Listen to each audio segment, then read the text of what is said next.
City Hall, we heard jury comments. At this presentation, we're going to hear from the winners.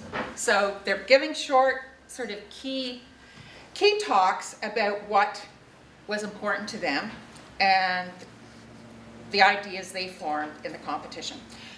The next special award went to Ian Robertson, James Bly, and Simon Chan. They don't have a team name, so. Team C-Slide. More. What is it good for? Absolutely everything.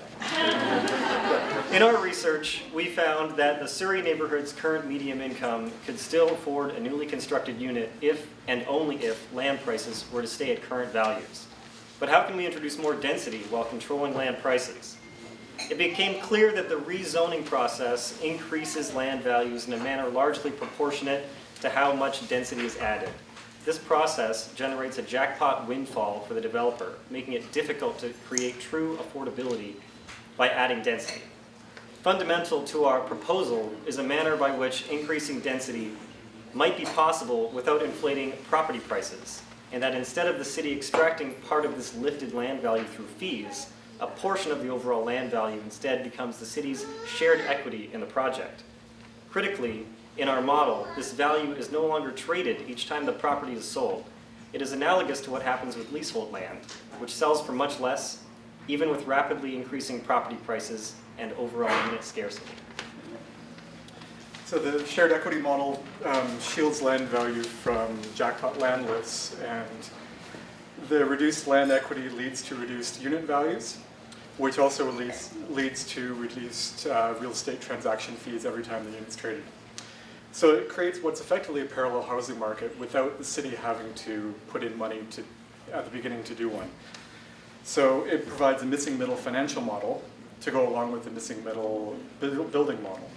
So any landowner would have the ability to partner with the city. The city in turn would have final say in where the properties that they wanted to have built were. This prevents the peppering of density around the city in places where infrastructure really doesn't support it. You might have schools, whatever. So as an investment, the city or land trust could also sell their stake at any time.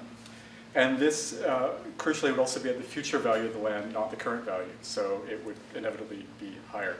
So the capital increase generated from this sale could be used to create 100% affordable housing, 100% social housing. And this would just be funded by the municipality then, as is normal social housing, as most cities do. In this way, housing affordability is tackled on two different fronts, with affordability considered both as lowercase a relative and capital case A absolute affordability. So we propose to redefine the suburban neighborhood with missing middle housing through shared equity, ensuring that the neighborhood is not only for the missing middle class, but for all that might want to live there. So we hope to see ambitious trials of a shared equity model in Metro Vancouver as soon as possible. So my name is Ian Robertson, James Bly, and our other partner Simon Chan is right up. Okay. Thanks very much. Okay, the next one in Port Coquitlam, a special mention, Sean McEwen. And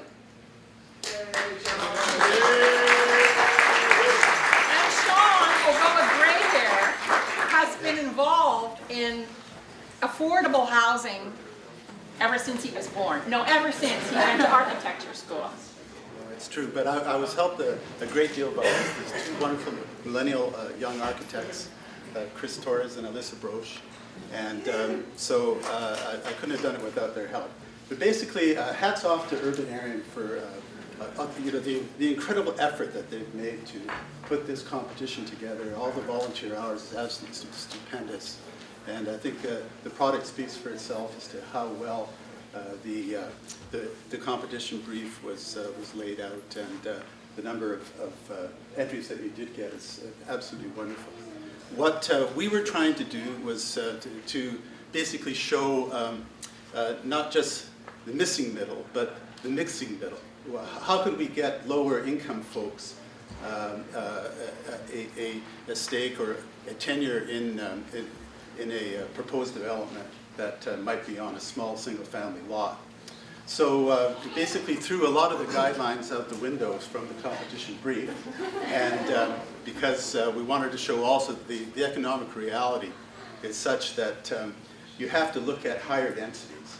And so I would say that, we have a problem in Vancouver in terms of the supply side is fine, but on the demand side, there's a lot to be done. And I don't think that, there's a lot of talk about what housing supply can do to actually solve the problem of the housing crisis, and I think it's quite clear that it can't solve all the problems. So what I tried to pose was what kind of density it would take to have two welfare rate units out of 6 units on site that could be basically afforded to be built through a family trust model on a 33-foot site.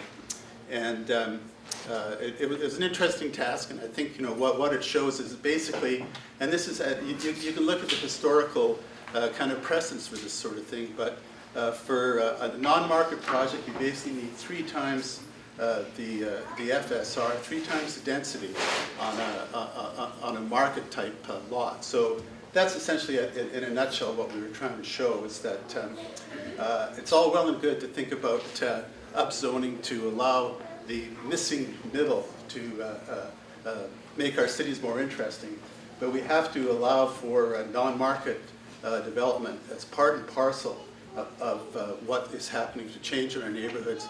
Otherwise, we're going to have the same problems perpetuating themselves. And as they say, that's a definition of insanity if you keep repeating the same mistakes. So I hope that our policy directors and our politicians look at these kinds of things very carefully when they start to consider what the missing middle should be about in rezoning single-family neighborhoods in Vancouver. So thanks very much. Next up will be one of our honorable mentions, 21. Hi, I'm Cody. Unfortunately, my partner Eve couldn't be here today, but I'll show you guys the project and the work we did. So the site that we were on was in Vancouver at Cambie and 41st. So we did a kind of a 4-block study of the area. Now that the zoning for the area as it is right now, or future zoning, would be much higher than the competition required, but for the purpose of the competition, we stayed at something that was a little bit lower, which is 1.5 FSR. So the master plan consists of these kind of perimeter block housing that faces Cambie Street and 41st, so something that's a little bit more dense. And then kind of the interior is where we focused on, which was a smaller 2-lot development. We also tried to clean up some of the circulation, the site circulation as far as the road network is concerned, and also tried to use the laneway as the secondary pedestrian street that houses could actually face towards. Also, by keeping the main streets, the existing streets, we were able to save a lot of the existing trees, which is generally pretty important.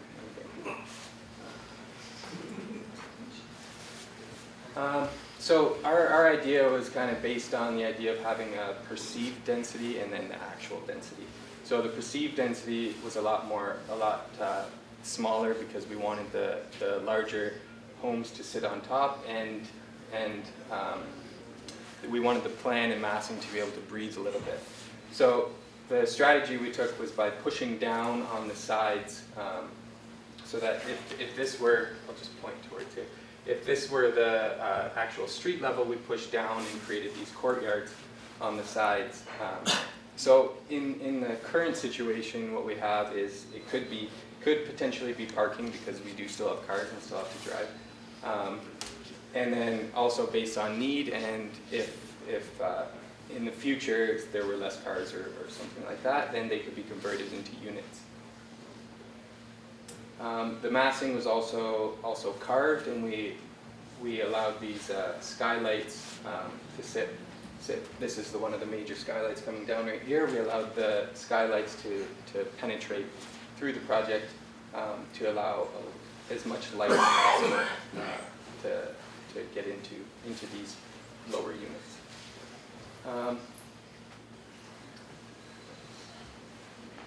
So also by creating these kind of lower areas, we allowed each and every unit, even lower ones, to have their specific address. So we found this important because if you're a homeowner or even a renter, we like the idea of actually having something that is your own. So that was important to us as well. And then also the lower streets could act as almost a social space.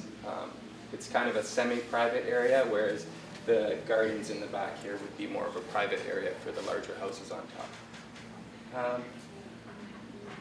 And also I just want to thank you guys as well for the work that you do and kind of promoting the design as a solution to the social issues that we face in Vancouver. Thank you.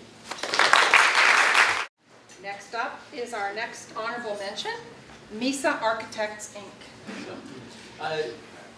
So out in Surrey, it's definitely a challenging neighborhood to work in. We were among a combination of both very new, gigantic kind of McMansion style housing and some older housing stock from say the late 20th century. And so it became very challenging to kind of come up with, to get that kind of density on the site without making things too big and to try to be contextual with what we were doing.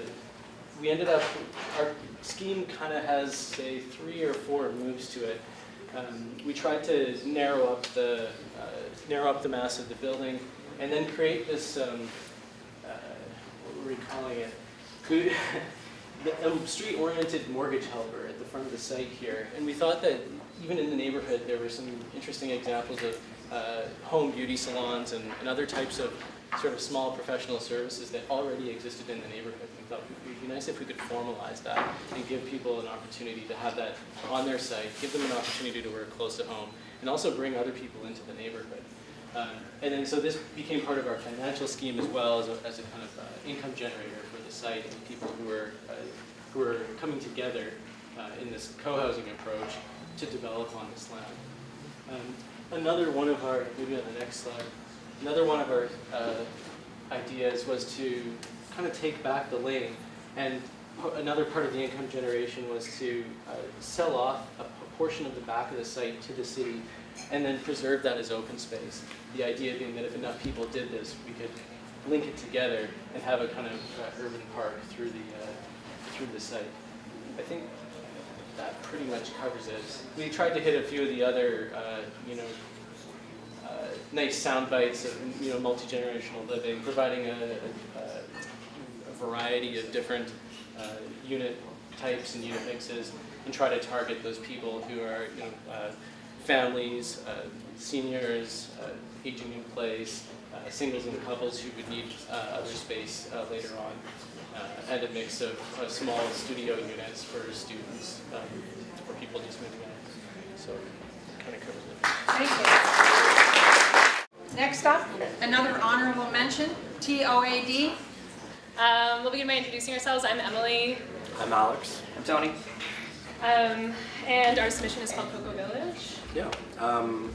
And we really wanted to focus on this idea of a community for the future. So we were looking specifically at Port Coquitlam as a kind of typical suburb of the 20th century. And we wanted to do sort of a forward-looking approach on how a suburb could grow and change to adapt to not only greater density, but new technologies and growing urbanization trends. And ultimately, we really thought that there's a way that a neighborhood could grow rather than just be completely rethought of or bulldozed and built again. We wanted to think about how existing typologies and buildings could be incorporated into our scheme. Yeah, and basic research revealed that our site doesn't have a huge affordability problem at the moment. Certainly not like what we're seeing in Vancouver. However, families keep on pouring into Port Coquitlam as a relatively affordable oasis from the housing prices in Vancouver. And of course, this is beginning to affect the median house price. And it certainly is sparking more dense ground dwelling developments, our status quo missing middle housing typology. However, what we try to think about with this submission is not repeating the same cycles of desirable cities where housing gets more expensive and housing gets smaller, it gets denser until it can't anymore, and then prices soar. So we were trying to rethink urban suburbanization, or the process of urbanization, to future-proof POCO. And ultimately what we decided to do was to challenge ourselves and also look back to go forward. So we looked at the history of planning and development within Vancouver and saw really interesting trends about how spaces that had organic growth and add-ons and very kind of funny, unique additions per site really had not only great sort of character, but also had an interesting method of growing over time. So our big move was actually using the existing housing and incorporating it into our basic scheme. So having additions that built onto an existing housing in an organized way so as to create a higher density. And if we go to the next slide maybe. Built onto it in such a way as to create a new kind of unit mix that was beneficial not only for 1 or 2 families, but for up to 6 units. Yeah, in our situation, we presumed there were 6 units that were owned by 4 buyers, 2 of the units allowing for potential commercial space, flex space as families grow and shrink over time, retail or a live-work environment, or just another unit that can be used as a mortgage supporter. Really what we're trying to do is allow for neighborhoods to grow while retaining their character and their ownership over time. And I think ultimately we saw with this submission a chance to show that not all new development has to completely disregard what was on the site before. It could really incorporate and change while also respecting the existing homes on the site and also the existing owners who might want to stay in their neighborhood when all's said and done. Mm-hmm. And we're trying to think about this in phases. So first phase, initial build out of a few different lots in the neighborhood, and then slowly as more units are bought and transit becomes a more welcoming transportation option, we can start to think about repurposing the streetscape for something different from parking. The lanes start to be taken over by residents, and we start to see the public realm become infused as lots become more dense. So this is ultimately how we could see the potential of future suburbs developing. At least that's what we were trying to show. Thank you. Thanks. Now, next up, an honorable mention is Columba. My name is Pat McLean, and this is Sophia Martinez Costa. We're part of a small group of members of Paloma Housing Co-op who came together, and I must say they needed a little gray-haired input, so that's good. Millennials are great, but sometimes we have something to say too. So, our group strongly believe in the values of co-op housing. Affordability, of course, is a big one. Security of tenure. There are many, many more. Community is really quite vital as well. So naturally, we thought then that this competition needed to have housing co-op as part of it, and we had no idea there would be even more housing co-ops proposed. So our model, just to mention that the cooperative housing is a really successful Canadian model with more than 250,000 people living in housing co-ops in mixed communities, which is one of the values that we hold. So there's low to middle income families, there's seniors, students, and the disabled are all living in housing co-ops. And in BC, the co-op portfolio as a whole represents more than $4.3 billion in value. So that's a lot of assets that we hold. A low-cost buy-in to collective home ownership, break-even nonprofit operations, and use of co-op sector money-saving services ensures affordability for middle-income earners. Affordable housing charges are lower than the rental market. The members of a co-op community can feel the stability of their housing environment for life. A strong, self-managed, financial, and democratic system is one of the milestones of this successful model. By 2020, a majority of BC co-ops will come to the end of their operating agreements with CMHC. Many of these co-ops will have large surpluses and will be able to invest in additional units. Most co-ops will have finished their mortgage payments and will have increased their savings and annual surpluses thanks to the efficient management of their financial resources. Many of them are sitting in strong financial position to invest part of their capital to increase their physical assets. Also, many co-ops have 1 or 2 seniors sitting in large family units because they moved in 30 years ago, the kids grew up, moved out, and there they are, 1 or 2 adults in 3 or 4 bedroom units. And not a lot of co-ops have smaller units for them to move down to. So our proposal would develop what we're calling pods, physically small co-ops integrated and associated with the life of a larger co-op located at a short distance from each other. There can be a few pods, many pods, or even an alliance of many pods. And we see them springing up in neighborhoods all over Metro Vancouver, eventually taking over the world. But that's way in the future. Many co-ops could be expanded in the near future, developing new buildings and adding affordable units of different sizes to their existing portfolio. This new building would be part of the main co-op sharing governance, financial, and operational resources. The benefits of our model include increased number of affordable housing units in the community, ability of members to better meet their changing housing needs, smaller units for aging members, and bigger for growing families. The existing co-op would benefit by transferring overhoused members to the new building, enabling co-ops to free up large family units for the cost of building 1 to 2 bedroom units. Members would immediately become part of a community and have a voice in the governance and management of their co-op. The new building would benefit from having a mortgage that is spread over many more units, thereby reducing the per unit cost and the housing charges. Other benefits include increased options for managing and financing major changes to physical assets and securing future long-term viability. Operational benefits from economies of scale in operations and reduced subsidy costs for the current co-op. So lots of benefits. And through our research, we found that this idea has received support from existing co-ops and could be replicated with many neighborhoods in Metro Vancouver.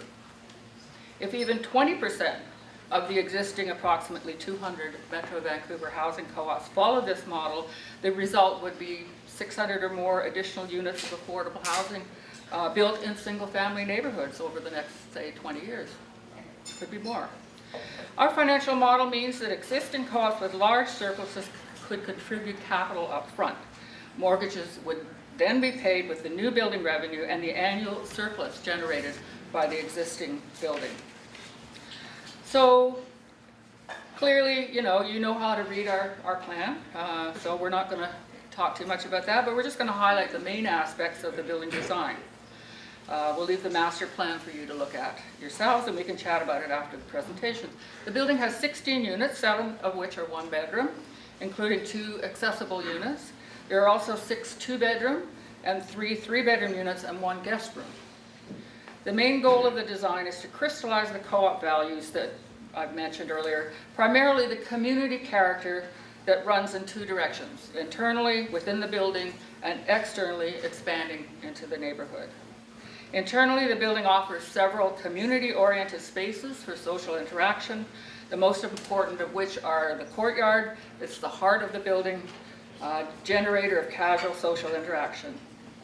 All units have their entrances open to it, so it constitutes the natural meeting and gathering point. And the common room, essential in a co-op, it's the brain of the building. It's the place where meetings for self-management happen, but also the social events, the parties, the movie nights, etc.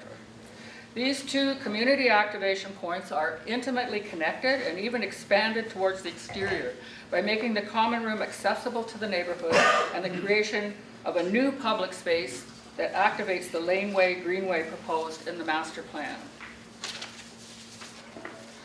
This point is very important because it reflects the impact co-ops have in their communities where they're located, which is why we are convinced that this model can be successful. And I know there are housing co-ops out there already that are asking for something like this. So thank you very much. Okay, our next winner, an honorable mention, in Burnaby, it was by Workshop Architecture, which is a Toronto firm and unable to be here tonight. Our ties for third are also unable to be here tonight. Goodale Architecture Planning hails out of Pasadena. They were a tie for third and are unable to be here. The other, Alt Forma, from Vancouver, is actually traveling in Scandinavia, so they are unable to be here tonight. Second place went to Happy Middle. So we actually represent a larger group. My name is Rafina. I'm Elsa, and our team is actually 9 people. So I'd just like to start off by saying thank you to Urbanarium and the sponsors for giving us the opportunity to address this critical issue and give the public a voice and having a say in what's going on with affordability in the Lower Mainland. So our team, Happy Middle, is made up of a pretty diverse group of individuals, and we feel that we actually represent a pretty good cross-section of our city, from single young professionals to young families to multi-generational households. And we came together in this competition because we felt that it was critical to be a proactive part of this conversation. So everyone on the team brought their own expertise to the table, and we all learned a lot from each other during the process, and I thought that was a very important point to make. And at the core of our group is a belief that by working together collectively and collaboratively, there is a solution to the housing affordability crisis. And this belief is both reflected in our design process and in our submission. From the number of winning submissions, it's clear that there's not one single solution to this problem, and that involving advocates in all levels of government, as well as bottom-up empowerment, are really steps forward into creating multiple solutions to solve this affordability crisis. So our proposal is essentially a playbook of a catalog of moves that allow people to create their own plays that's creatively collaborate and do more with the land. Rather than a single design proposal, we chose to demonstrate how these moves could be applied in 3 different scenarios. We felt it was really important to capture the eclectic nature of suburban life while maximizing the different opportunities in a mid-block versus an end-block scenario. Each scenario is tailored to very specific needs of a group of imaginary people. Imaginary not in the fantastical sense, but people that you and I can relate to. So it could be a widower who wants to stay in their house but found themselves land rich but cash poor. Maybe empty nesters who want to experiment with multi-generational living, or a group of young professionals who wants to live collectively together, like maybe a bunch of poor architects. So incrementally over time, these plays are meant to result in very walkable, transit-friendly neighborhoods that offer long-term affordability, inclusive sociability, and empower the homeowners themselves to make and choose housing that suits them. Yeah. And finally, our double winner, who won both first jury prize, and the planner's prize, Axiety. Hi, my name is Travis. This is the rest of our team. Do you guys want to? I'm Shirley. Mark. Jorge. John. I've been nominated to speak for the group tonight, but I'm starting to lose my voice a little, so I will be brief, which is good.